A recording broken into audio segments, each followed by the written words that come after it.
ഈ താങ്കൾ കുഞ്ഞുങ്ങൾ താല്പര്യങ്ങളെ കുറിച്ച് അറിയില്ല. താങ്കൾ അങ്ങനെ എന്തെങ്കിലും ഉപദേശങ്ങൾ നൽകിയിട്ടുണ്ടോ ശ്രീധുവിനോ അല്ലെങ്കിൽ ഹരികുമാറിനോ ശ്രീജിത്തിനോ? ദയവ് ചെയ്ത് ഈ സംഭവമായിട്ട് വക്രമായ രീതിയിൽ കൂട്ടിക്കെട്ടാൻ നിങ്ങൾ ശ്രമിക്കരുത്. എന്നെ സ്റ്റേഷനിൽ വിളിപ്പിച്ചത് ഇവർ കൊടുത്ത പരാതി അന്വേഷിക്കാനാണ്. ആ പരാതിയിൽ പറഞ്ഞിട്ടുള്ള കാര്യങ്ങൾ, ഒന്ന്, ഇവരെ ഞാൻ മുട്ടയടിക്കാൻ പ്രേരിപ്പിച്ചു. ഞാൻ ഇന്ന് വരെ ഒരാളോട് മുട്ടയടിക്കാൻ പറഞ്ഞിട്ടില്ല, അതൊരു പരിഹാരമായിട്ട് ഞാൻ പറഞ്ഞിട്ടില്ല. 2, പല ഘട്ടങ്ങളിലായി 35 ലക്ഷം രൂപ അവരിൽ നിന്ന് ഞാൻ വാങ്ങി, പല ഘട്ടങ്ങളിലായി വാങ്ങിയെന്ന് പറഞ്ഞു. ഞാൻ പറഞ്ഞു, ഒരു ഘട്ടമെങ്കിലും, ഏതെങ്കിലും ഒരു ഘട്ടത്തിൻ്റെ ഒരു തെളിവെങ്കിലും ഒന്ന് കാണിച്ചാൽ നന്നായി. അത് 1. 3, ഞാൻ അവരോട് ഫോണിലൂടെ അനാവശ്യമായിട്ട് മെസ്സേജ് അയച്ചു. അപ്പോൾ ഞാൻ പോലീസുകാരോട് പറഞ്ഞു, ഒരു മെസ്സേജ് എനിക്ക് കാണിച്ചു തന്നാൽ, അവരുടെ ഫോൺ വാങ്ങിച്ചിട്ട് ഒരു മെസ്സേജ് എന്നെ ഒന്ന് കാണിച്ചാൽ നിങ്ങൾ പറയുന്ന ഏത് ശിക്ഷയും തന്നോളൂ, ഏത് നിയമ നടപടി എടുത്തോളൂ. ഞാനങ്ങനെ മെസ്സേജ് അയച്ചിട്ടില്ല, എനിക്ക് മെസ്സേജ് വന്നിട്ടില്ല. ഇതാണ് വാസ്തവം. ഇങ്ങനെ ഒരു പണമിടപാട്, അത് അവർ പറഞ്ഞത് അവർ വസ്തു വാങ്ങുന്നതിന് വേണ്ടി ഞാൻ ബ്രോക്കറായി, ഇടനിലക്കാരനായിട്ട് നിന്നിട്ട് ഞാൻ പൈസ വാങ്ങുന്നതാണ്. ഞാൻ ഇന്ന് വരെ വസ്തു ബ്രോക്കറായി ഇരുന്നിട്ടില്ല. രണ്ടാമത് പറഞ്ഞത് വാഹനം വാങ്ങിക്കൊടുക്കാമെന്ന് പറഞ്ഞ പൈസ, ഞാൻ വാഹന ബ്രോക്കറായിട്ടിരുന്നില്ല, അതെൻ്റെ ജോലിയല്ല, ഞാനങ്ങനെ വാങ്ങിച്ചിട്ടില്ല. ഈ ഒരു സ്ത്രീ ഒരു പരാതി ആരുടെ പേരിൽ ധാരണയുടെ പേരിലാണ്. ആ 7 മാസത്തിനു ശേഷം ഇങ്ങനൊരു പരാതി ആ സ്ത്രീ കൊടുക്കാനുള്ള കാരണം എന്തായിരിക്കുമെന്നാണ് താങ്കൾ കരുതുന്നത്? കാര്യം അങ്ങനെ അത്ര വലിയ പരിചയമൊന്നും ഇല്ലല്ലോ, ഒരു 3-4 തവണ നേരിട്ട് കണ്ടിട്ടുണ്ട്, പിന്നെ 7 മാസത്തിന് മുൻപാണ് അവസാനം കണ്ടതെന്നും താങ്കൾ പറയുന്നത്. അതാണ് കണ്ടെത്തണമെന്ന് ഞാൻ പോലീസ് ഉദ്യോഗസ്ഥരോടും പറഞ്ഞ അതാണ്.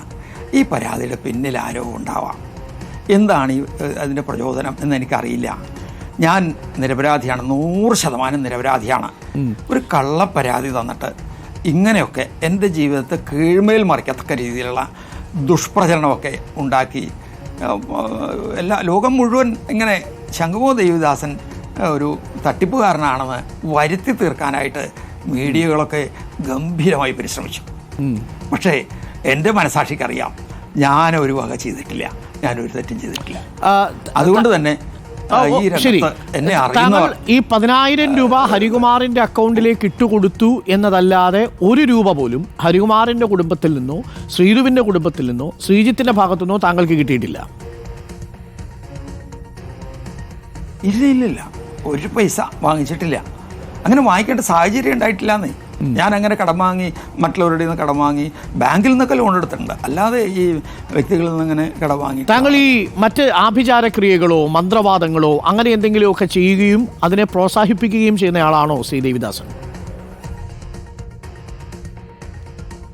ഞാൻ പൗഷ്ടിക കർമ്മങ്ങൾ ചെയ്ത ആളാണ്, ചണ്ഡികാ ഹോമം ചെയ്യുന്ന ആളാണ്, മൃത്യുഞ്ജയ ഹോമം, സുദർശന ഹോമം, ഗണപതി ഹോമം, ഇതെല്ലാം ഈ കുടുംബത്തിന് വേണ്ടി എപ്പോഴെങ്കിലും ചെയ്തു നിങ്ങൾ ഉദ്ദേശിക്കുന്ന തരത്തിൽ മറ്റുള്ളവർക്ക് ദോഷം വരുന്ന ഒരു കാര്യവും ഞാൻ ചെയ്യാറില്ല. ഏതാ ഈ കുടുംബത്തിന് വേണ്ടി എപ്പോഴെങ്കിലും ഒരു കാര്യവും ചെയ്തിട്ടില്ല. ഈ കുഞ്ഞ് ജനിച്ചപ്പോൾ ഈ വിവരം അറിയിച്ചു താങ്കളെ? അങ്ങനെ ഞാൻ ചെയ്തിട്ടില്ല. ദേവേന്ദു ജനിച്ചപ്പോൾ അങ്ങനെ അറിയിക്കത്തക്ക ബന്ധമില്ലല്ലോ, ബന്ധമുണ്ടെങ്കിലല്ലേ എന്നെ അറിയിക്കേണ്ടതുള്ളൂ. ഈ സ്റ്റേഷനിൽ ചെല്ലുമ്പോൾ SI പറയുമ്പോഴാണ് ഈ ഇവരുടെ അച്ഛൻ മരിച്ച കാര്യം പോലും ഞാൻ അറിയുന്നത്. ഈ 7 മാസത്തിനു മുൻപാണ് കണ്ടതെന്ന് പറഞ്ഞു. അപ്പോൾ രണ്ടാമത്തെ ഭർത്താവുമായിട്ടാണ് വന്നത് അല്ലേ? ഈ ശ്രീജിത്താണോ ഈ രണ്ടാമത്തെ ഹസ്ബൻഡ് എന്ന് പറയുന്നത്? 7 മാസം ദയവ് ചെയ്ത് ആ 7 മാസത്തിൽ ഉറപ്പിക്കണ്ട. ഞാനിങ്ങനെ ഒരു ഏകദേശം പറഞ്ഞതാണ്, ചിലപ്പോൾ വ്യത്യാസം വരാം. ഒരു ദിവസമേ വന്നിട്ടുള്ളൂ, ഒരു തവണ വന്നു. അത് ഈ ശ്രീജിത്തുമായിട്ടാണ് വന്നത് അല്ലേ? ഭർത്താവ്, ഞാൻ കൃത്യമായിട്ട് ഓർക്കുന്നില്ല. ഇത് അതെ, അവർ രണ്ടുപേരും കൂടെയാണ് വന്നത്. ഓ, അതിനു മുമ്പ് ഇവർ വേറെ വിവാഹം കഴിച്ചിരുന്നോ? വേറെ വിവാഹം നടത്തിയിട്ടുണ്ട്. ആ ഭർത്താവിനെ എനിക്കറിയില്ല. ആ ഭർത്താവിൽ ആണ് കുട്ടികളുള്ളത്.